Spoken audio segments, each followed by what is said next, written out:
Assalamualaikum warahmatullahi wabarakatuh. Salam sehat untuk kita semua. Semoga kita semua selalu mendapat lindungan Allah Subhanahu wa Ta'ala ya. Diberikan nikmat sehat walafiat serta dimudahkan segala urusannya. Amin ya Rabbal Alamin. Kesempatan kali ini Mimin akan melanjutkan cerita yang sebelumnya. Seperti apa ceritanya? Mari kita mulai.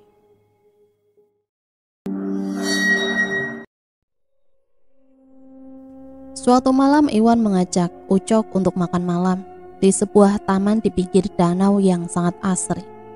Iwan sengaja mengajak Ucok makan malam di sana karena rencana Iwan dan Lena membuat makan malam romantis untuk Vira dan Ucok. Kok kau bawa pula aku makan di sini, Wan? Nanti dipikir orang pula kita pacaran, kata Ucok sedikit kesal pada Iwan. Udahlah bang, sekali-kalinya aku ajak abang makan di sini. Mumpung lagi ada hepeng aku bang. Gak perlulah kita makan di sini Wan. Di warteg atau di pinggir jalan makan bakso aja pun udah enaknya Wan. Iyalah bang, hitung-hitung balas budiku samamu bang. Tunggu dulu di sini ya bang, biar ku pesankan makanan kita dulu, kata Iwan sambil pergi dan meninggalkan Ucok di meja sendirian. Tak lama kemudian Lena datang bersama Vira. Ya, kok tumben ada abang di sini? Lagi ngapain, Bang? Terus sama siapa abang di sini? Tanya Lena basa-basi. Kok kamu tanya gitu, Len? Mungkin abang ini lagi ada janji sama pacarnya. Ayo kita pergi aja dari sini. Gak enak ganggu orang lagi pacaran, kata Vira sembari menarik tangan Lena. Udahlah, yang tenang aja kau dulu, Vir. Sekarang duduklah dulu di sini biar ku pesankan makanan. Akhirnya Vira duduk berhadapan dengan Ucok. Ucok pun melihat Vira tanpa berkedip karena dia merasa takjub melihat wanita cantik ini di hadapannya. Woi, kok bengong bang? Bentak Iwan yang sudah berada di sebelah Ucok bersama Lena. Kawan, dari mana saja kau? Kok pesan makan aja lama kali? Aku sama Lena sengaja susun rencana ini supaya kalian bisa ngobrol. Apa maksudmu, Wan? Aku tahu abang suka kan sama Vira. Udahlah abang aku aja, jadi kalian selesaikan masalah kalian. Kau juga suka kali sama abang ini kan, Vir? Gak usah bohongi perasaanmu. Jadi sekarang kalian bebas mau ngomong apa saja. Kami duduk di sebelah sana ya, kata Lena sembari menunjuk sebuah meja kosong di pojok ruangan. Sementara itu Vira dan Ucok hanya terdiam dan saling pandang. Setelah Iwan dan Lena pergi, Ucok masih saja membisu. Kayaknya abang gak suka ya sama rencana Lena dan Bang Iwan, tanya Vira. Bukan gitu dek, jujur aja aku emang suka sama dek. Tapi bapakmu itu. Emangnya kenapa sama bapakku bang? Mana ada urusannya sama aku. Bapakku gak bisa ikut campur sama hubungan asmaraku. Setelah itu Ucok menggenggam tangan Safira dengan lembut. Kau kan tahu kalau aku gak punya harta benda, tampang juga pas-pasan, terus aku juga dikenal sebagai preman pasar, kata Ucok. Abang lupa ya kalau bapakku juga preman kayak abang, bahkan lebih dari preman. Ucok pun terdiam sejenak. Jadi kalau aku yang begini apakah kau bisa terima aku apa adanya, walau bapakmu nanti akan menentang hubungan kita? Iya bang, aku akan siap menghadapi apapun tantangannya, walau bapakku yang akan jadi penghalang hubungan kita. Jadi kita resmi pacaran sekarang? Tanya Ucok dibarengi anggukan kepala oleh Vira. Setelah memastikan kalau mereka berdua jadian, Iwan dan Lena pun bergabung duduk bersama mereka. Lalu mereka makan malam bersama sambil tertawa karena gembira. Setelah semua selesai dan aman, Ucok pun pulang dengan hati gembira. Tapi saat di jalan mereka terkejut. Di hadapannya ada rombongan Tigor dan gengnya. Iwan memutar balik, tapi sama juga. Dari arah belakang sudah dihadang oleh preman-preman anak buah Tigor. Ucok pun turun dari motornya, sementara Iwan masih berada di atas sepeda motornya. Berani kali kau ganggu calon tunanganku, Cok, Masih calon aja pun kau udah sombong. Sekarang Vira itu udah jadi pacarku, tahu kau? Jadi aku lebih berhak daripada kau. Karena Ucok berbicara seperti itu, amarah Tigor memuncak. Dengan tiba-tiba dia memukul wajah Ucok. Sudut bibir Ucok pecah dan berdarah. Iwan terkejut melihat wajah Ucok yang berdarah. Dia bingung kenapa bisa berdarah padahal Ucok memiliki ilmu kebal. Sementara Ucok sama halnya dengan Iwan. Dia merasa sakit di bagian bibirnya yang robek dan berdarah. Ucok memegangi bibirnya dan mengusap darah itu, lalu mengemut telunjuknya. Kenapa? Kau heran? Karena bibirmu berdarah oleh pukulanku. Bentak Tigor. Ilmumu itu masih cetek, Cok. Gurumu itu masih di telapak kakiku ilmunya. Seketika jantung Iwan berdegup kencang mendengar ucapan Tigor. Kenapa pula kok jantungku yang mau copot ini? Pikir Iwan dalam hati. Tapi Ucok tidak hanya diam, dia kembali memukul ke arah Tigor. Namun Tigor tidak bergerak sedikit pun, walau Ucok meninju wajah Tigor hingga beberapa kali. Sampai-sampai Ucok merasa kelelahan berkali-kali memukul Tigor. Jangankan terluka, kesakitan pun dia tidak. Seketika seluruh anak buah Tigor bersorak dan bertepuk tangan melihat Ucok yang kelelahan. Sesaat Tigor mengambil pistol dari dalam sakunya dan mengarahkan ujung pistol itu ke kepala Ucok. Rasanya nyawa Iwan seketika melayang dan berharap bantuan segera datang karena melihat pistol itu tepat berada di dahi Ucok. Sekali lagi Tigor memukul wajah Ucok dan memukul tepat di pelipisnya. Kau dengarkan kata-kataku ini. Jangan lagi kau ganggu Safira. Kalaupun kau masih hidup, bilang sama gurumu itu. Kalau ilmumu kurang tinggi, kalau dia mau ngelawan aku. Ucok hanya bisa pasrah, sementara Iwan meneteskan air matanya. Dia takut kalau ini akhir dari Ucok, sahabat sekaligus teman sejatinya itu. Saat Tigor mematik pelatuk pistolnya, suara tembakan menggema di udara malam itu. Iwan menjerit dan menangis sekuat-kuatnya sambil memanggil nama Ucok. Bang Ucok, Bang Ucok.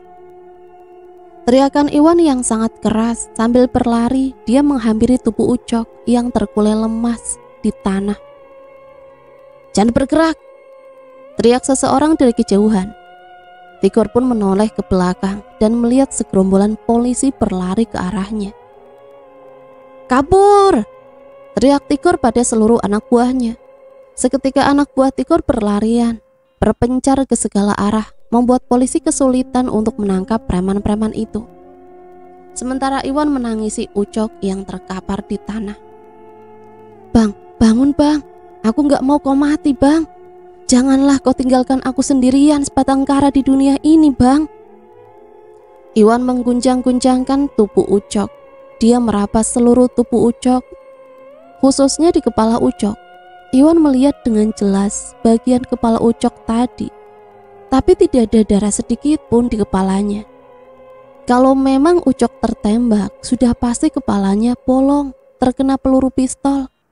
Tapi kali ini jangankan bolong, bercak darah pun tidak ada di kepalanya. Aduh, aduh. Kata-kata itu keluar dari mulut Ucok membuat Iwan sedikit lega. Bang, kau masih hidup kan bang? Gak apa-apa kau kan bang? Mana bang? Mana yang sakit bang? Tanya Iwan sambil membangunkan tubuh Ucok yang sedang memegangi kepalanya. Kepalaku sakit Wan, kayaknya kena batu tadi pas aku terkejut dengan suara tembakan tadi Wan. Bukan aku yang kena tembak barusan kan Wan? Kepalaku masih ada kan Wan? Tanya Ucok sambil merapas seluruh kepala beserta tubuhnya. Alamak, bikin kaget aja kau ini bang. Yang udah kupikirkan kau mati tadi bang. Untung cepat ku telepon polisi tadi tanpa sepengetahuan anak buah Tigor bang. Ish, encer kali otakmu ya Wan. Gak sia-sia kau jadi saudaraku, kata Ucok sambil memeluk Iwan.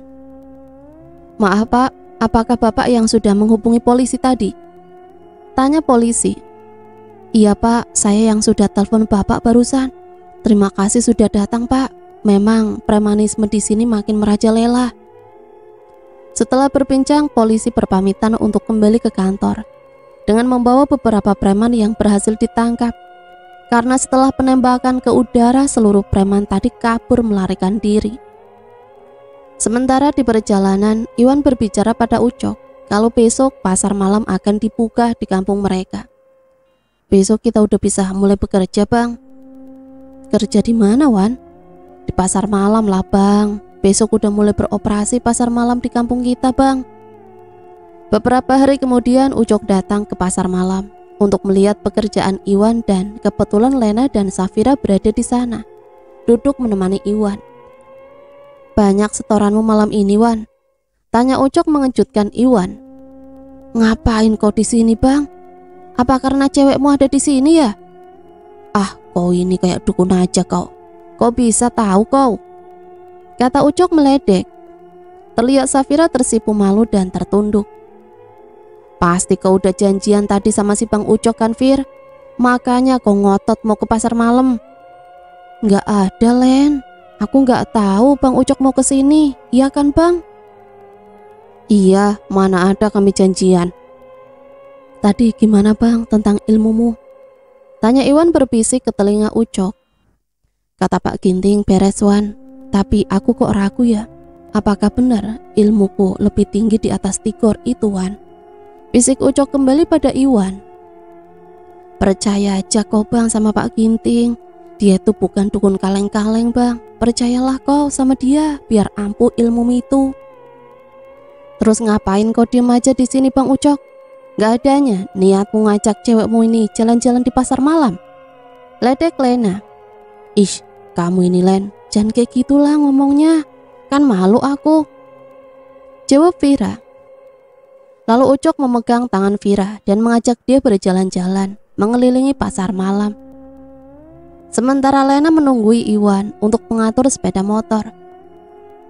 Setelah beberapa jam datang beberapa preman ke tempat Iwan mengatur parkiran. Minta uang setoran parkiranmu ini. Bentak seorang preman pada Iwan. Enak kali kau minta-minta, kayak kau aja yang kuasain di sini. Preman itu memukul tubuh Iwan sampai tersungkur, sehingga kursi yang didudukinya hancur, membuat Lena histeris dan berteriak. Belum juga Iwan bangun dari posisinya, salah satu preman mengambil pisau kecil dari balik pinggangnya dan menghampiri Iwan. Preman itu mengangkat kerah baju Iwan dan mendekatkan pisau kecil itu pada leher Iwan. Mana preman yang kau bangga-banggakan itu? Cepat kau panggil dia. Bentak preman itu. Terlihat pisau yang menempel di batang lehernya membuat Iwan gemetaran dan ciut nyalinya. Sementara Lena juga sangat tegang melihat kejadian itu. Lalu Iwan melirik Lena dan berkedip-kedip pada Lena, mengisyaratkan untuk mencari Ucok dan Vira. Mengerti akan kode dari Iwan, Lena terus pergi dan berlari mencari Ucok. Setelah Lena pergi, Iwan berusaha mengulur waktu. Sebenarnya dia merasa sangat takut dengan pisau itu. Apapun bisa terjadi saat itu, karena preman-preman ini pasti tidak segan-segan akan menghabisi dirinya saat itu juga. Preman mana yang kau maksud ini Bang? Bukannya kau pun preman juga? Ah, nggak usah kau pura-pura nggak tahu lah. Kau pasti tahu kan siapa yang ku maksud? Tadi pun kau nampak dia di sini sama kau. Ya di sini banyak preman Bang. Tapi yang abang maksud siapa? Jangan kau main-main kau sama aku, hah? Bentak preman itu sambil menusuk leher Iwan. Terasa perih lehernya saat ia raba sedikit, darah sudah mengalir dari leher Iwan. Iya Bang. Janganlah abang marah dulu, kan aku tanya betul-betul sama abang. Siapa yang abang maksud? Si Ucok, kawan kau itulah. Siapa lagi? Bang Ucok maksud abang. Iya, tadi memang dia di sini Bang. Tapi tadi udah main di dalam pasar malam sana sama ceweknya. Apa? Ceweknya? Maksudmu itu Vira? Tanya preman itu lagi. Nah, itu abang tahu. Tak lama Tigor muncul dari belakang Iwan. benar dugaan abang kalau si Vira jumpa sama Ucok di sini. Lalu Tigor meraih kerah baju Iwan dan mengangkat tubuh Iwan beberapa jengkal dari tanah. Ampun bang, ampun bang. Sudah aku peringatkan sama kawanmu itu untuk tidak mendekati Vira. Kayaknya dia nggak takut sama aku. Dengan keras Tigor menghempaskan tubuh Iwan ke tanah. Alhasil Iwan terjerembab di tanah dengan posisi telungkup. Belum sempat bangun dan berdiri, Tigor langsung saja menginjak kepala Iwan dengan kakinya dan memutar kakinya sambil menekannya. Ampun bang, ampun. Ampun kau bilang, nih kau rasakan, kata Tigor sembari menekan kakinya lebih keras. Iwan pun kembali berteriak kesakitan meminta tolong, namun orang-orang di sekitarnya hanya bisa menonton saja, tanpa berani mendekat karena anak buah Tigor memegang senjata. Iwan merasa kesakitan saat Tigor menginjak kepalanya. Dia memegang kaki Tigor dan berusaha untuk melepaskan kaki Tigor dari kepalanya. Tapi sekuat apapun dia berusaha, tetap tidak bisa untuk melepaskan kaki Tigor dari kepalanya. Karena menurut Iwan, kaki Tigor sangat berat sekali. Seperti menggeser batu raksasa saja. Iwan terus saja meminta ampun dan meminta tolong, tapi tidak ada yang berani menolongnya. Sementara anak buah Tigor tertawa terbahak-bahak. Sementara Lena masih saja mencari Ucok dan Vira. Sesekali dia bertanya pada orang-orang apakah mereka melihat Bang Ucok dan Vira. Pasar malam itu tidaklah luas. Cuma karena sangat ramai pengunjung, makanya Lena kesulitan untuk menemukan Ucok. Tapi Lena tetap saja mencari hingga sampai pada sebuah warung kopi. Lena melihat Ucok sedang duduk di sebuah meja, berpandang-pandangan dengan Vira. Bang Ucok! Ucok pun terkejut dan melihat ke arah orang yang sedang memanggilnya. Ih, apa aja kau ini, bikin kaget aku aja kau lah. Iwan bang, dia didatangi preman bang. Tanpa apa-apa Ucok langsung berlari menuju lahan parkir di mana Iwan biasa bekerja. Sesamanya di sana, Ucok sudah melihat kerumunan orang di tempat parkir Iwan. Ucok langsung meringsek masuk pada kerumunan orang-orang itu. Ucok melihat banyak darah yang menggenang di tanah. Iwan sudah bersimbah darah di tanah dan tak sadarkan diri. Lena menjerit melihat kondisi Iwan yang bersimbah darah. Sementara Ucok langsung memeluk Iwan dan meraba seluruh tubuhnya. Ucok mengguncangkan tubuh Iwan. Dia menjerit melihat kondisi Iwan yang bersimbah darah. Singkat cerita, Ucok dibawa oleh preman tersebut ke suatu tempat. Safira mengikuti mereka dari belakang. Safira terus saja mengikuti motor yang membawa Ucok sampai pada sebuah rumah yang lumayan besar. Sebenarnya Vira sudah merasa aneh dengan jalan yang dituju preman-preman itu, karena dia mengenali jalan itu. Setelah sampai lokasi tujuan, Vira baru sadar dengan rumah itu. Ya, itu salah satu rumah milik keluarganya yang sudah tidak mereka gunakan. Rumah itu milik nenek dan kakek Vira. Semenjak kakek dan neneknya meninggal, rumah itu terbengkalai begitu saja, tanpa pernah ditempati. Namun masih dirawat dengan baik oleh orang suruhan bapak Vira. Kali ini Vira merasa bingung, bagaimana caranya Vira masuk ke dalam. Pasti anak buah Tigor tidak akan mengizinkan dia masuk ke dalam. Lagian kenapa mereka membawa Ucok masuk ke dalam? Apakah bapak Vira juga berada di dalam? Pikir Vira. Dia mengendap-endap untuk masuk ke dalam halaman rumah itu. Ada banyak penjaga yang mondar-mandir di halaman rumah itu, membuat Vira bingung harus bagaimana mengalihkan penjaga yang begitu banyak. Vira masih saja mengintip dari gerbang halaman. Penjaga tidak juga beranjak dari sana, sementara malam semakin larut. Vira masih saja mengintip dari gerbang halaman. Penjaga tidak juga beranjak dari sana, sementara malam semakin larut. Vira berpikir apa yang harus ia lakukan. Akhirnya Vira mengambil sebuah batu, lalu melemparkan batu itu ke satu arah, sehingga menyebabkan suara berisik. Suara batu mengenai pagar di samping rumah itu.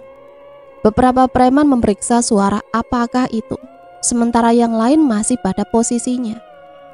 Saat preman itu lengah, Vika masuk dan bersembunyi di balik sebuah pohon dan beberapa bunga bonsai. Lalu Vira melemparkan batu kembali pada seorang preman. "Aduh, kok kau lempar aku?" "Mana ada aku lempar kau, kenapa pula aku lempar kau?" "Mungkin aja kau dendam sama aku karena uang yang kupinjam belum bisa kubalikan." "Aku tahu kau gak ada uang, makanya aku gak mengharapkan uangku balik." "Kok sepele kali kau sama aku?" balas preman yang satu sembari memukul wajah temannya tersebut. Perkelahian pun terjadi sampai beberapa preman berusaha untuk melerai temannya yang sedang bertengkar. Sementara itu Vira diam-diam masuk ke belakang rumah itu. Karena tadi dia melihat Ucok digotong oleh mereka menuju belakang rumah. Saat tiba di sana dengan masih bersembunyi di balik bonsai, Vira dengan seksama melihat sekeliling. Masih ada beberapa penjaga di sana. Vira tidak ingat dengan sebuah bangunan yang aneh di belakang rumah nenek dan kakeknya. Memang waktu itu dia masih kecil saat bermain di sini, jadi dia tidak begitu ingat dengan bangunan itu. Sementara itu Ucok dibawa oleh beberapa preman menuju sebuah ruangan. Ucok melihat jelas kalau dia dibawa ke lorong bawah tanah. Jalannya juga sempit sekali. Lorong itu begitu panjang dan meliuk-liuk. Sesekali dia melewati pintu yang terbuat dari teralis besi. Sebenarnya Ucok berusaha membuka ikatan tali yang membelit tubuhnya. Tapi entah mengapa terasa sangat sulit. Di satu ruangan, preman-preman itu berhenti sejenak di depan pintu besi. Salah satu preman itu mengetuk pintu besi itu. Tak lama pintu terbuka. Saat pintu terbuka, Ucok melihat Umang di balik pintu itu. Tapi Umang itu 2 kali lipat besar dan tingginya dari Umang yang pernah ia lihat. Bahkan tanduk Umang itu sangat panjang, sepanjang tangan orang dewasa. Para preman itu melewati Umang yang tegak berdiri di depan pintu. Sepertinya preman yang menggotong dia tidak melihat Umang tersebut. Ucok berpikir apakah itu Umang miliknya atau bukan, karena sangat berbeda sekali dari miliknya yang pertama kali ia lihat. "Umang itu jin atau roh ya? Tolonglah aku!" teriak Ucok dalam hati saat melintasi dan menembus Umang itu.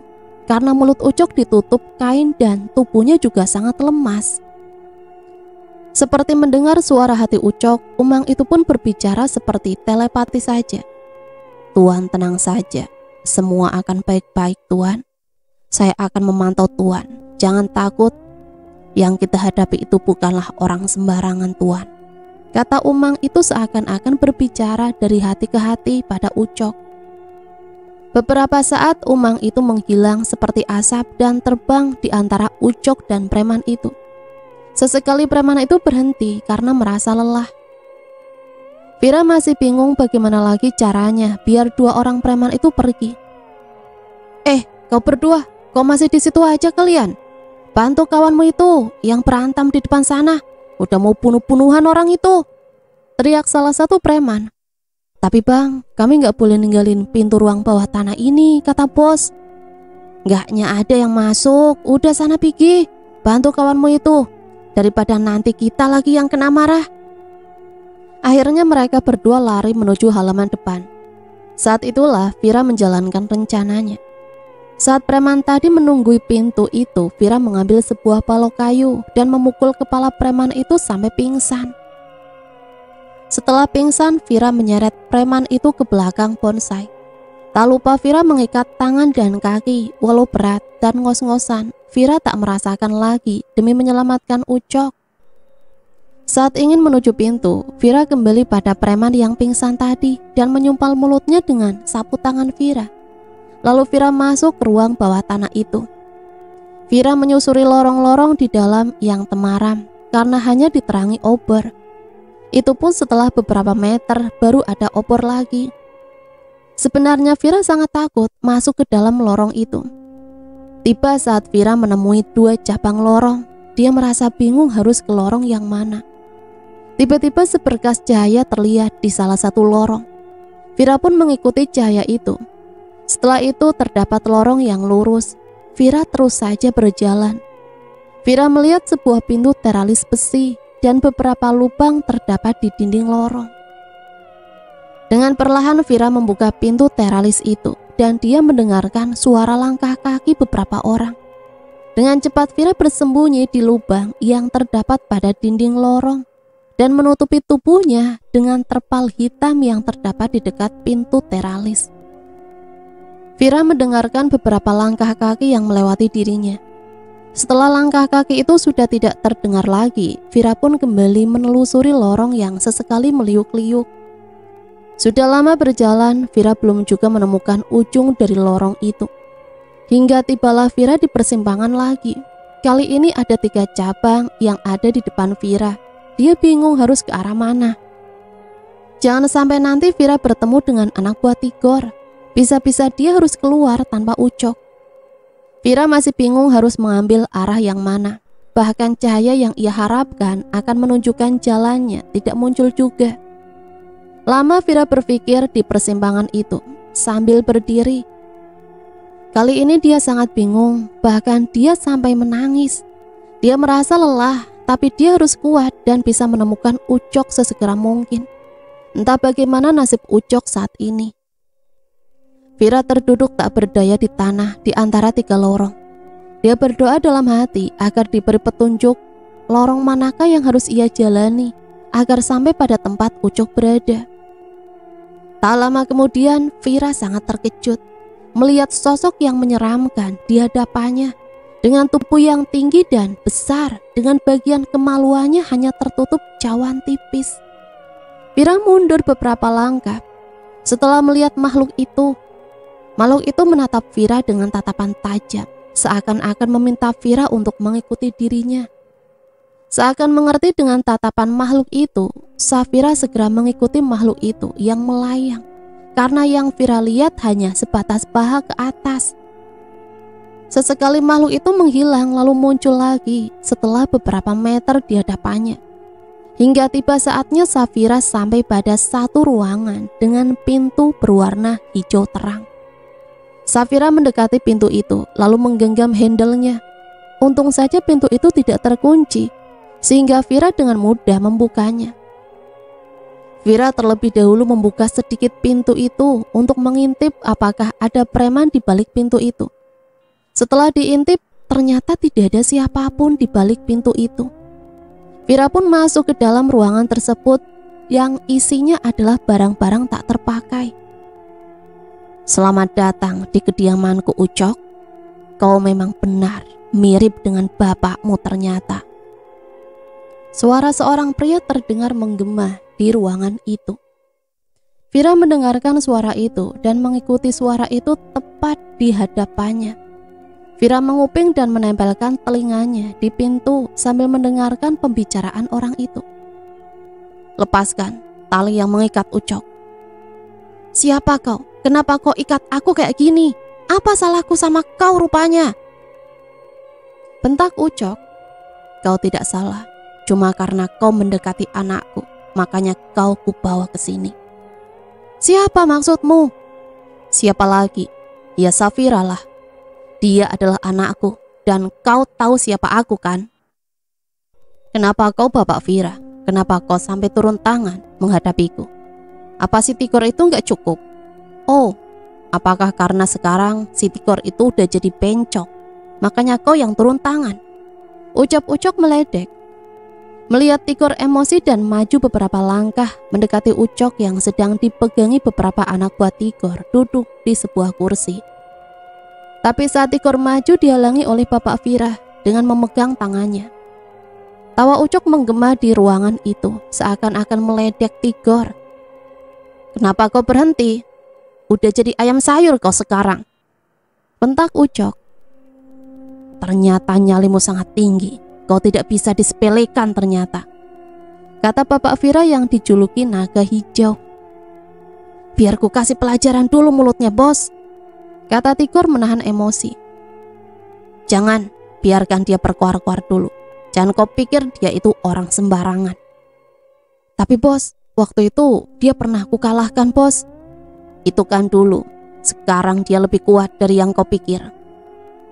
Kembali Ucok tertawa melihat Tigor. Udahlah Gor, kau nurut aja sama bosmu itu. Mana bisa kau melawanku, kau itu kan bencong. Mending kau pakai rok aja, terus cuci piring sana. Tanpa bisa menahan emosinya, Tigor maju dan tanpa babi bu, Tigor meninju wajah Ucok. Tapi Ucok tidak merasakan sakit. Melihat hal itu Tigor bertambah emosi, karena Ucok malah tertawa, seakan-akan meledek Tigor. Sementara bos naga hanya diam melihat kejadian itu. Tigor mengambil sebuah pisau yang sedari tadi dipegang oleh salah satu anak buahnya, dan Tigor menusukkan perut Ucok. Terlihat Ucok menahan nafas seketika dan menghempaskan nafasnya. Lalu Tigor terpental beberapa meter di hadapan Ucok. Setelah itu dia tersungkur ke lantai. Pisau yang ia pegang tadi patah menjadi dua dan kembali menusuk tubuh Ucok. Tigor berteriak karena tubuhnya membentur pintu dan kakinya mengenai sebuah rak. Setelah terpental untuk kedua kalinya, seketika Vira terkejut saat tubuh Tigor membentur pintu dan mengenai kepala Vira. Vira pun merasa pusing saat itu juga dan dia tak sadarkan diri. Cuma segitu kekuatanmu, Gor? Teriak Ucok sambil tertawa terbahak-bahak. Tigor pun bertambah emosi, ingin kembali menyerang Ucok. Tapi saat itu juga tubuh Ucok berubah menjadi kuat sekali, seperti 10 tenaga orang dewasa saja. Ia menghempaskan anak buah Tigor yang sedari tadi memeganginya. Tapi bos naga menghidupkan rokoknya, lalu menghembuskan asap rokok itu ke tubuh Ucok. Seketika tubuh Ucok kembali lemas.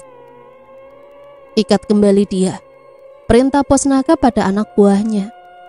Kembali mereka mengikat tubuh Ucok. Dengan tubuh yang lemas, Ucok mereka dudukkan kembali di kursi. Walau matanya terbuka, namun mulut Ucok seperti terkunci, tidak bisa berbicara. Bos naga mendekati Ucok dan menempelkan rokoknya pada paha Ucok. Saat itulah Ucok baru bisa menjerit kesakitan. Setelah itu bos naga menghantam Ucok dengan tangannya yang sebelumnya terbalut dengan kain hijau terang. Darah mengucur dari sudut bibirnya. Setelah itu Ucok pingsan tak sadarkan diri. Sementara itu saat Vira tersadar, dia sudah berada di kamarnya. Vira mengusap kepalanya yang masih terasa pusing. Dia melirik jam di dinding kamarnya, sudah menunjukkan pukul 9 pagi. Vira terkejut dan langsung beranjak dari tempat tidurnya.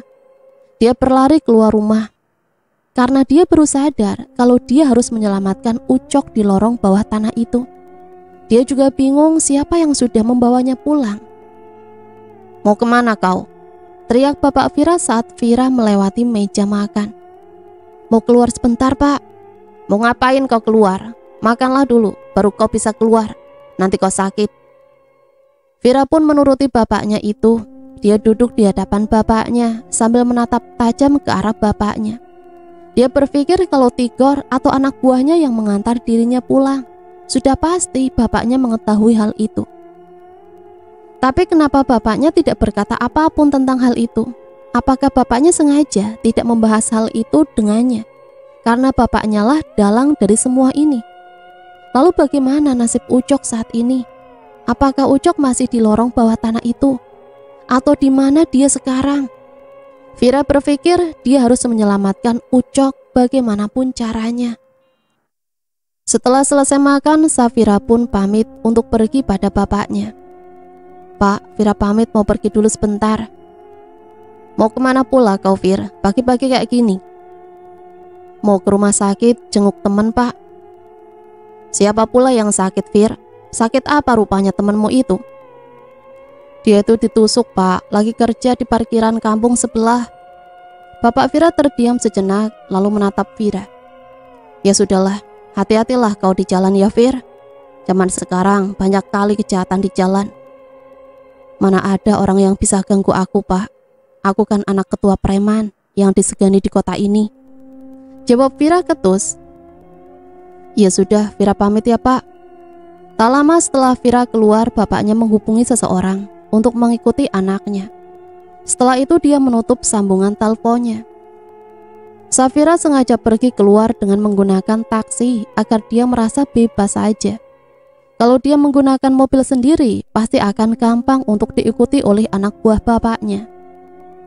Safira menuju rumah neneknya semalam. Dia masih penasaran apakah Ucok masih di sana atau tidak. Dia berharap agar Ucok tidak kenapa-napa. Di perjalanan, Safira merasa ada yang telah mengikutinya dari belakang. Saat melihat ke belakang, benar saja, dia sangat mengenal orang yang sedari tadi berada di belakangnya. Dari perawakannya, itu adalah Tigor, anak buah bapaknya.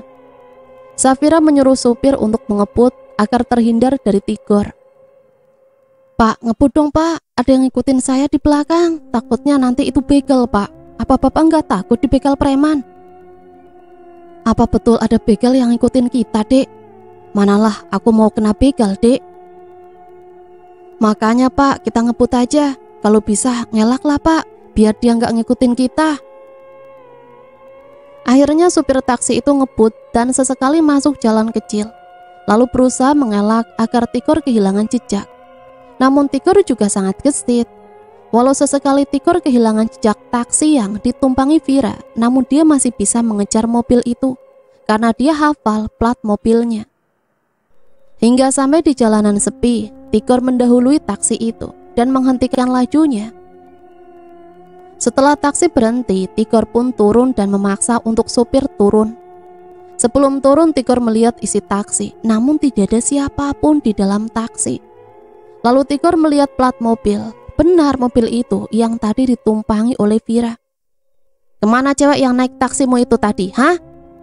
"Cewek mana yang abang maksud ini? Nggak ngertinya aku sama abang. Mana ada aku bawa penumpang dari tadi bang." "Jangan bohong kau. Kalau enggak, kupatahkan nanti batang lehermu."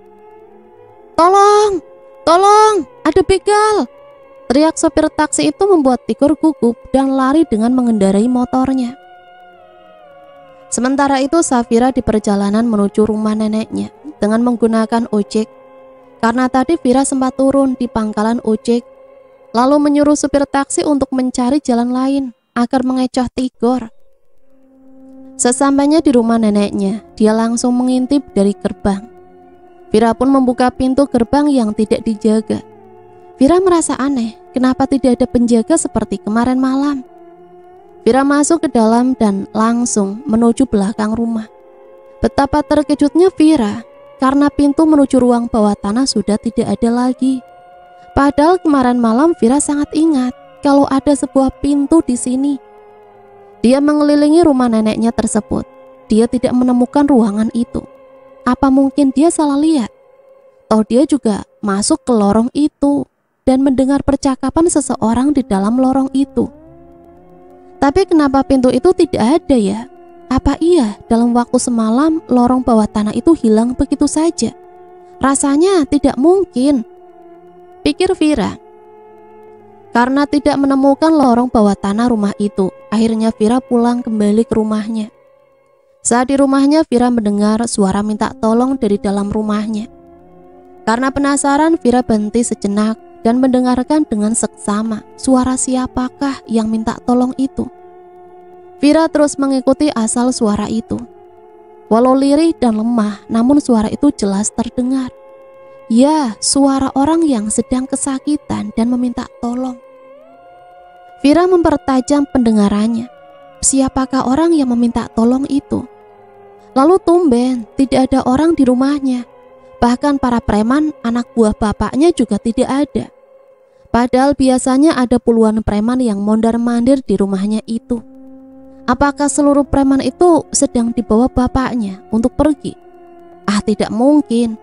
Kalaupun bapaknya pergi, pasti ada beberapa preman yang tinggal di rumah untuk berjaga. Tolong. Kembali suara lirih itu terdengar dan kini semakin jelas. Vira pun mengikuti asal suara yang ternyata suara itu berasal dari kamar bapak Vira. Vira berusaha membuka pintu kamar bapaknya. Saat pintu terbuka lebar, Vira sangat terkejut mengetahui siapa yang telah minta tolong dari dalam kamar itu. Seketika Vira menjerit dan menangis sambil berlari memeluk seseorang itu. Safira menjerit sekuat-kuatnya dan menangis sambil berlari ke arah sosok itu yang ternyata bapaknya.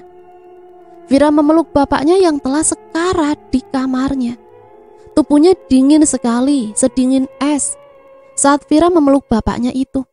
Lalu Vira meminta tolong dan berharap ada orang yang menolong dirinya dan bapaknya. "Bapak, kenapa bapak jadi kayak gini? Siapa yang sudah melakukan ini pada bapak?" Itu Vira, dia yang telah melakukannya, jawab bapak Vira sambil menunjuk ke arah jendela yang terbuka lebar. "Siapa, Pak? Siapa yang berada di sana?" Bapak Vira masih saja menunjuk ke arah jendela. Saat Vira menoleh ke arah jendela, terlihat bayangan hitam yang melintas. Vira pun berlari melihat siapakah yang berada di luar sana.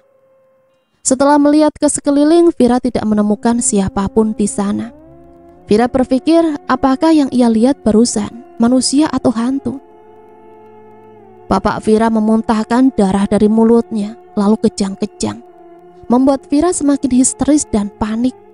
Dia bingung harus berbuat apa.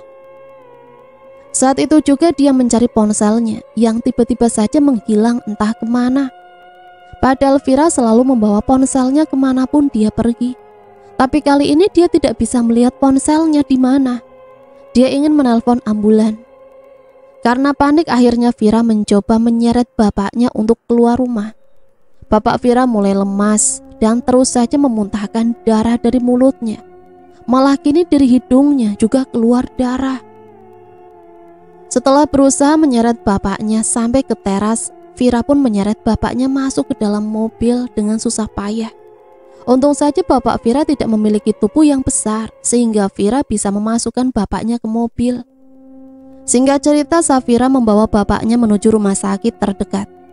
Di perjalanan, Safira terus saja melihat sosok yang menyeramkan di pinggir jalan.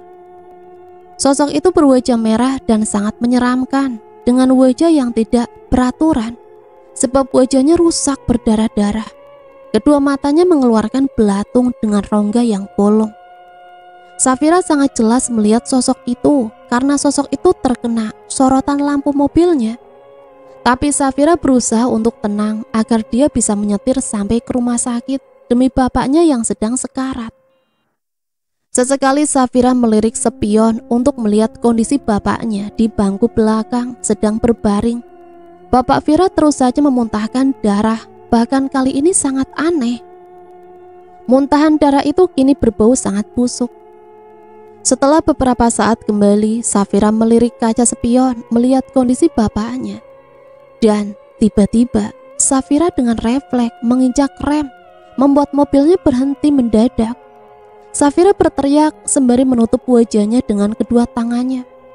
Karena Vira melihat sosok itu tadi di belakang dan menduduki tubuh bapaknya. Vira kembali melirik spion untuk melihat ke belakang, tapi Vira tidak melihat apapun selain bapaknya yang sedari tadi merintih kesakitan. Safira kembali melajukan mobilnya dengan kecepatan tinggi agar segera sampai di rumah sakit. Setelah sampai di rumah sakit, Bapak Vira langsung ditangani dokter di ruang UGD. Vira menghubungi Tigor agar segera datang ke rumah sakit. Setelah setengah jam menunggu, akhirnya Tigor datang dengan beberapa anak buahnya. "Kayak mana keadaan bos Naga, Dek?" tanya Tigor panik. "Masih di dalam, Bang, lagi ditangani dokter." "Kok bisa jadi kayak gini, Dek? Kayak mana ceritanya?" "Aku nggak tahu, Bang. Pas nyampe di rumah bapak udah kayak gini, Bang." "Katanya preman kebal, kok bisa KO ya?" bisik anak buah Tigor. "Iya, ku dengar bos Naga itu kebal senjata apapun, bahkan kebal peluru. Lah kok ini malah sekarat ya?" "Ingat kau, bos Tigor pernah cerita tentang teman bos Naga juga pernah sekarat kayak gitu, terus mati. Padahal dia juga kebal sama kayak bos Naga," bisik anak buah Tigor lagi yang samar-samar didengar oleh Vira. "Iya, aku juga pernah dengar itu. Kalau nggak salah bos Naga yang udah buat temennya itu mati kan?" Terdengar Tigor berdehem pada kedua anak buahnya yang sedari tadi berbisik di dekat Vira, menandakan agar mereka diam. Lalu kedua anak buah Tigor pun diam sambil menundukkan kepalanya. Walau Vira panik saat itu, dia juga kembali berpikir tentang pembicaraan kedua anak buah Tigor barusan. Dia memang tahu bapaknya itu preman yang kebal akan senjata jenis apapun, makanya dia disegani di kota ini. Tapi Vira merasa bingung, siapakah yang mereka maksud itu? Dia juga pernah dengar dari beberapa keluarganya tentang cerita itu. Bapak Vira tega membunuh sahabatnya sendiri demi wilayah kekuasaan. Maaf, bisa bicara dengan keluarga pasien? Iya dok, saya anaknya. Maaf mbak, kami sudah berusaha sebisa kami, tapi nyawa pasien tidak bisa kami tolong. Vira menjerit dan berlari ke dalam ruangan lalu memeluk bapaknya untuk yang terakhir kalinya. Akhirnya si preman kebal tewas juga. Terus siapa ya yang akan menggantikan Bos Naga kalau dia mati?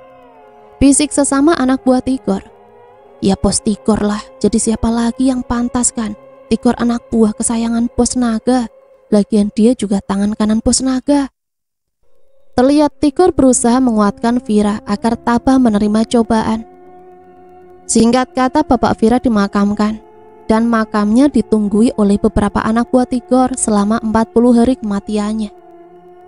Sementara itu terlihat Safira terus saja ke makam bapaknya. Hingga suatu hari Tigor menyatakan perasaannya pada Vira. Dek, aku ingin sekali menjagamu seperti pesan bapakmu semasa hidupnya. Abang ingin menikahimu, Dek. Apakah kau mau jadi istriku, Dek? Maaf bang, bukannya aku mau nolak abang, tapi aku belum ingin menikah bang. Lagian, aku udah anggap abang sebagai abangku. Aku siap menunggumu, Dek. Aku ini tulus mencintaimu loh. Apa kau sedang menunggu si Ucok itu? Dia pun sekarang lagi sekara, Dek. Bentar lagi kau dengar kabar kematiannya. Vira terdiam mendengar perkataan Tigor. Itu artinya Tigor tahu di mana Ucok saat ini. Apakah Tigor yang sudah menyembunyikan Ucok? Bukan begitu bang, bapak aku kan baru aja meninggal. Bahkan tanah kuburan bapak belum kering bang. Aku cuma masih berduka aja bang. Kuharap abang ngerti. Oh gitu ya dek, jadi bukan lagi nunggu si Ucok itu kan? Enggak lah bang, mungkin aja bapakku meninggal karena ulah Bang Ucok itu kan bang. Itu makanya aku mau balas dendam sama Bang Ucok atas kematian bapakku bang. Tapi aku nggak tahu di mana Bang Ucok sedang bersembunyi bang. Pancing Vira pada Tigor. Terlihat Tigor diam sejenak, sambil sesekali dia menatap wajah Vira yang cantik itu. Tigor seperti menyelidiki apakah yang dikatakan Vira itu benar atau tidak. Sebenarnya aku tahu di mana Ucok berada, Dik. Tapi kau harus ikut sama aku kalau kau ingin bertemu dengan si Ucok itu dan balas dendam. Iya, pas sekali lah itu bang. Kapan kita temui si Ucok itu bang? Udah gak sabar aku mau balas dendam sama dia. Nanti malam pun bisa kok ku bawa ke sana, Dik. Vira berpikir kalau sebentar lagi dia bisa tahu di mana Ucok berada. Dia sudah tidak sabar ingin membebaskan Ucok apabila Ucok itu disekap oleh Tigor.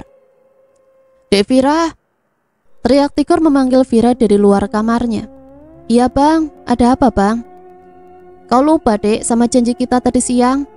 Ini kan udah malam. Apa ada yang gak jadi mau balas dendam sama si Ucok? Ayo biar kita antar ke tempat Ucok. Ayolah bang, ini juga aku udah siap kok. Tapi kenapa abang bawa anak buah abang? Yang lebih baik kita pergi berdua aja bang. Tigor pun terdiam sambil berpikir. Dia berpikir mungkin saja Vira ingin berdua dengan dirinya. Dan perkataannya barusan adalah kode. Apa penolakan Vira tadi siang cuma alasan aja karena dia malu? Pikir Tigor. Setelah semua siap, Vira pun pergi dengan mobil bersama Tigor. Saat di dalam mobil, Vira seperti mendengar suara ketukan dari arah belakang mobil.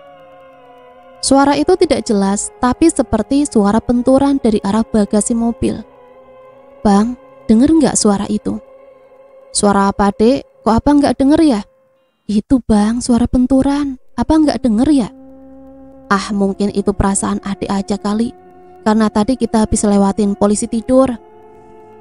Mobil yang mereka kendarai berhenti di pinggir jalan, tepatnya di depan sebuah minimarket. Tigor pun turun dari mobil dan masuk ke minimarket. Tak lama Tigor datang dengan membawa 2 botol air mineral. Maaf dek, abang haus sekali. Ini untuk adik, siapa tahu adik haus. Iya bang. Mobil pun kembali melaju menembus gelapnya malam. Namun setelah beberapa saat Vira merasa pusing dan sangat mengantuk hingga akhirnya Vira pun tak sadarkan diri. Setelah terbangun dari pingsannya, Safira telah berada di sebuah kamar dan sepertinya itu adalah kamar hotel. Safira bingung karena mendapati dirinya telah telanjang bulat tanpa sehelai benang pun. Vira terkejut dan melihat di sekelilingnya. Dia berusaha mencari Tigor karena seingatnya tadi dia pergi bersama Tigor. Dia mencari ke seluruh sudut ruangan, tapi dia tidak menemukan siapapun di sana. Sampai dia melihat secari kertas di atas meja dan membaca tulisannya. Vira merasa dunianya sudah hancur lebur. Vira lalu pergi ke alamat yang tertulis di atas kertas. Dia yakin kalau Tigor ada di sana. Setelah memakai kembali pakaiannya, Vira pun pergi menuju alamat itu. Dan setelah tiba di alamat itu, Vira terkejut. Mungkin karena panik, emosi dan marah membuat Vira nggak nyadar kalau alamat itu adalah rumah nenek Vira. Vira masuk tanpa penjagaan di gerbang. Dia terus menuju belakang rumah yang ternyata menuju ruang bawah tanah. Dia juga heran, terakhir dia kesini pintu ruang bawah tanah itu tidak ada. Tapi kenapa sekarang sudah ada? Vira menelusuri lorong yang pernah ia lalui waktu itu. Setelah lama berjalan, dia akhirnya sampai pada ruangan di mana terakhir kali dia menguping.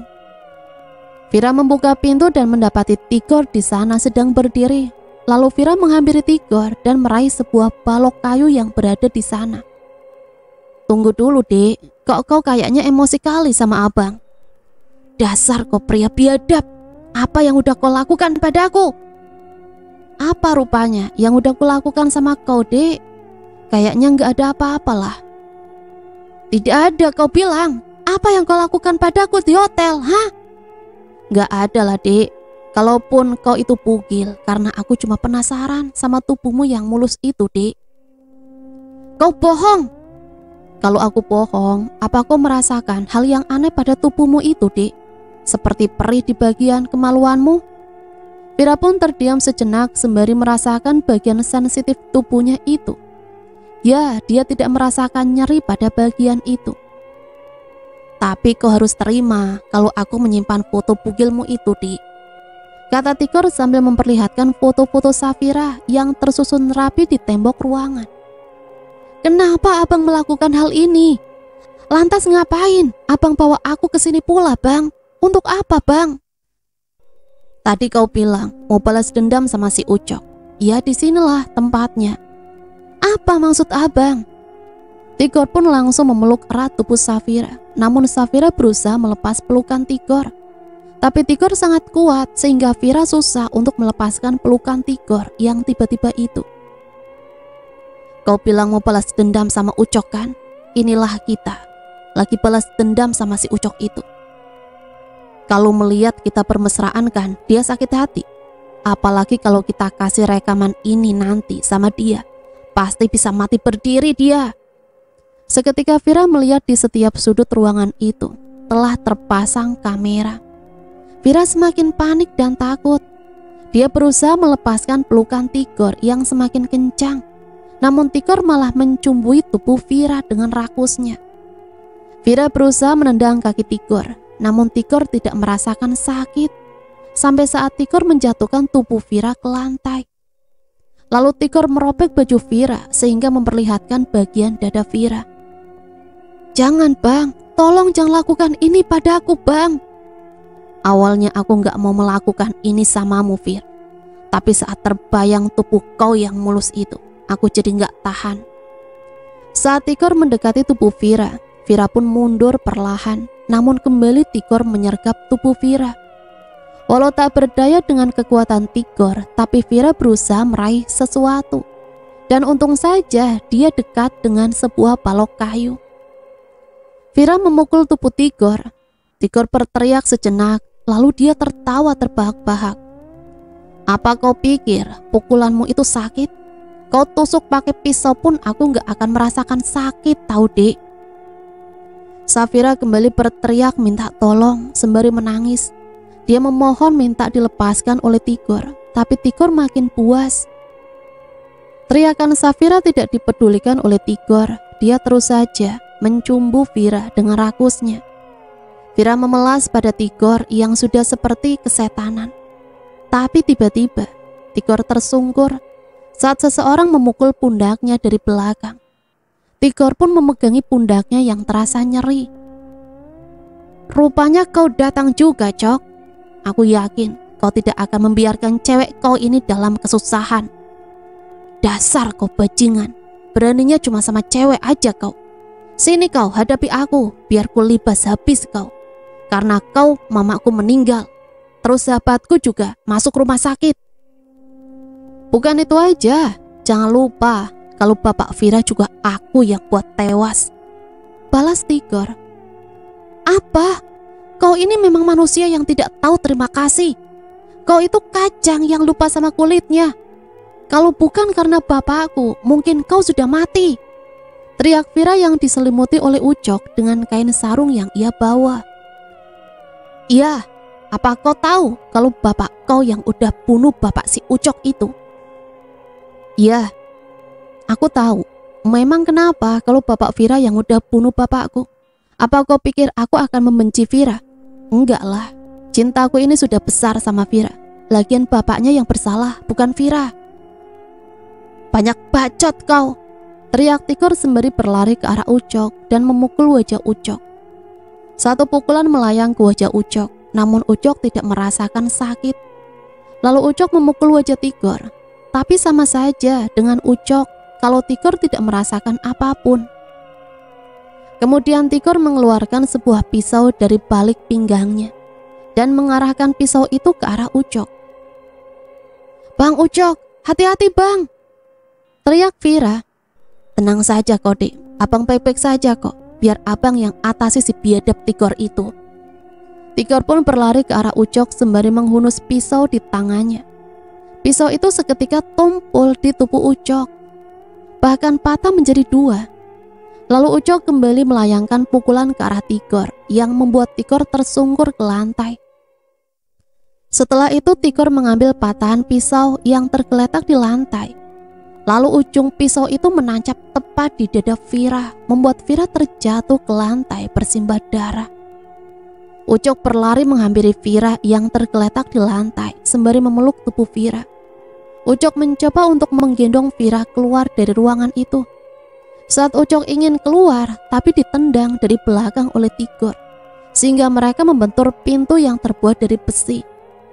Vira berteriak kesakitan saat tubuhnya membentur pintu itu.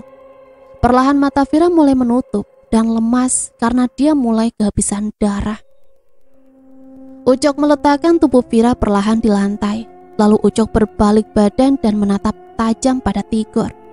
Matanya melotot penuh amarah melihat Tigor yang tertawa puas. Ucok mengeluarkan pisau tumpuk lada yang selalu dibawanya. Dia menggenggam pisau itu lalu mengarahkan pada Tigor. Tawa Tigor menggema di ruangan itu, membuat darah Ucok mendidih penuh amarah. Kau mau apa? Mau membunuhku dengan pisaumu itu? Coba saja, mungkin itu berhasil. Yang pasti aku juga punya ilmu kebal sama kayak kau, Cok. Ya, aku tahu itu. Tapi kau coba dulu perkenalan sama pisauku ini. Ucok pun mendekati Tigor dan menghujam perutnya. Pisau menancap pada perut Tigor dan darah mengucur deras dari perutnya. Tidak itu saja, Ucok pun menarik pisau itu dan kembali menusuk dada Tigor. Tigor berteriak kesakitan sembari memegangi dadanya. Kenapa kau bisa menusukku dan aku bisa tertusuk? Kata Tigor terbata-bata. Kau tengok tali putih yang ada pada pisauku ini kan? Inilah yang membuat kau tidak kebal lagi. Jadi kau jangan anggap remeh sama orang lain.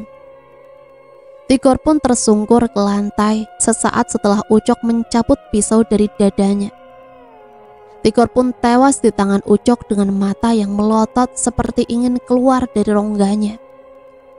Ucok segera membawa Vira keluar dari lorong bawah tanah itu. Dia segera membawa Vira menuju rumah sakit terdekat.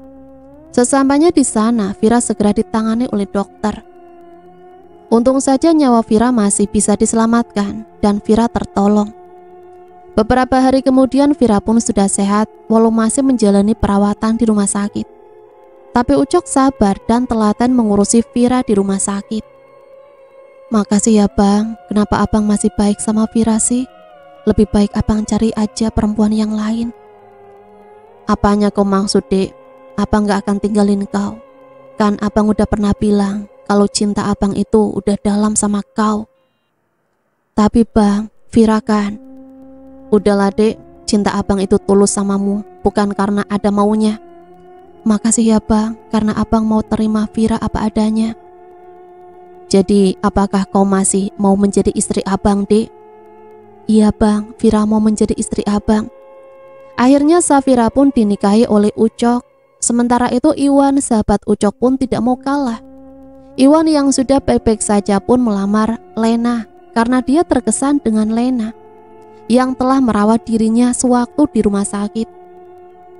Setelah Ucok menikah dengan Vira, Iwan pun menyusul dengan menikahi Lena. Mereka hidup bahagia dengan anak-anak mereka. Ucok kembali membuka usaha berjualan di pasar dan meninggalkan ilmu kebalnya.